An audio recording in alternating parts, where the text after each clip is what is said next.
ہر وقت دشمن اس طاق میں ہے کہ ہمیں کوئی نقصان پہنچائے. اللہ تعالیٰ کا فضل و کرم ہے کہ ابھی تک کوئی بڑا نقصان نہیں پہنچا سکا. ہمارے جو شہری شہید ہوئے ہیں وہ اللہ تبارک و تعالیٰ کے ہاں شہداء کا درجہ پا گئے. اور قرآن کریم نے فرمایا کہ جو اللہ کے راستے میں جو لوگ شہید ہوتے ہیں تو ان کو تم مردہ نہ کہو، بل احیاء عند ربہم یرزقون، وہ زندہ ہیں اپنے پروردگار کے پاس اور ان کو مسلسل رزق دیا جا رہا ہے.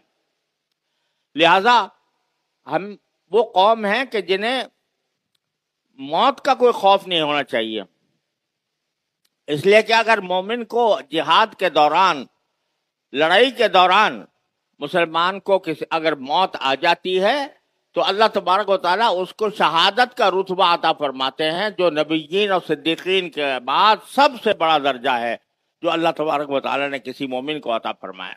جس وقت حضرت عمر رضی اللہ تعالیٰ عنہ کا مقابلہ ہوا تھا روم کی افواج سے، روم اس وقت سپر پاور سمجھی جاتی تھی، اور سپر پاور کی سے مقابلہ ہوا تھا تو حضرت فاروق اعظم رضی اللہ تعالیٰ عنہ نے روم کے بادشاہ کو یہ پیغام بھیجا تھا کہ میں تمہارے پاس ایک ایسی قوم بھیج رہا ہوں کہ جو موت کو اتنا پسند کرتی ہے جتنا تم زندگی کو پسند کرتے ہو.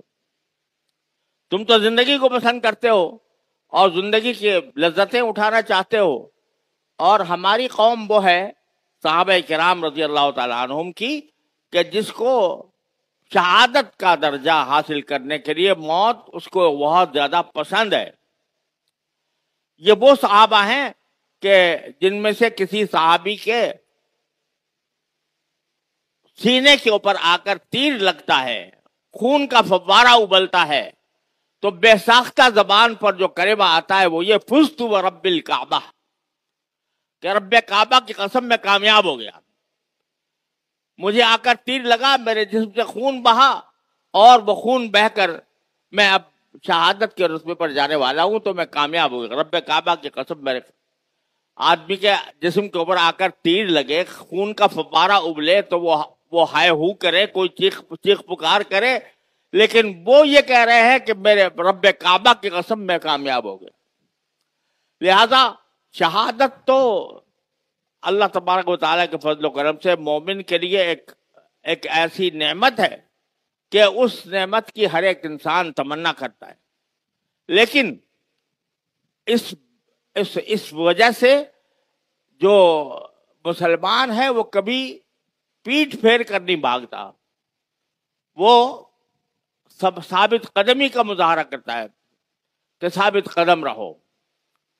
ایک تو قرآن کریم نے یہ ہدایت دی ہے، اور دوسری جگہ ایک ہدایت یہ دی ہے کہ وَلَا تَنَازَعُوا فَتَفْشَلُوا وَتَذْهَبَ رِيحُكُمْ وَاصْبِرُوا، کہ جب جہاد کا موقع آ جائے اور کوئی کافر تمہارے اوپر حملہ آور ہو تو اس صورت میں تم پہلا کام یہ کرو کہ آپس میں لڑو نہیں، آپس کے اختلافات کو بالائے طاق رکھ دو.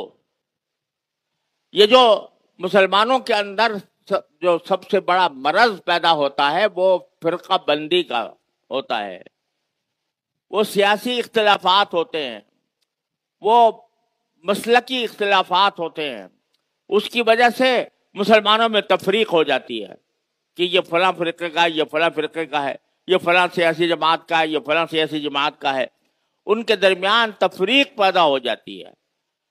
تو قرآن یہ کہتا ہے کہ جب جہاد کا مرحلہ پیش آ جائے تو سارے اختلافات کو بالائے طاق رکھ دو.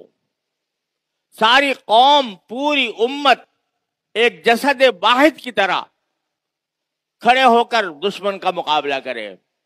اپنے مسلکی اختلافات بھی بھول جاؤ، اپنے سیاسی اختلافات بھی بھول جاؤ، اور سب ایک سیسا پلائی ہوئی دیوار کی طرح متحد ہو کر مقابلہ کرو. وَلَا تَنَازَعُوا، آپس میں لڑنا جھگڑنا ختم کر دو. کیوں؟ اس لیے کہ اگر آپس میں جھگڑو گے فَتَفْشَلُوا، تو تمہیں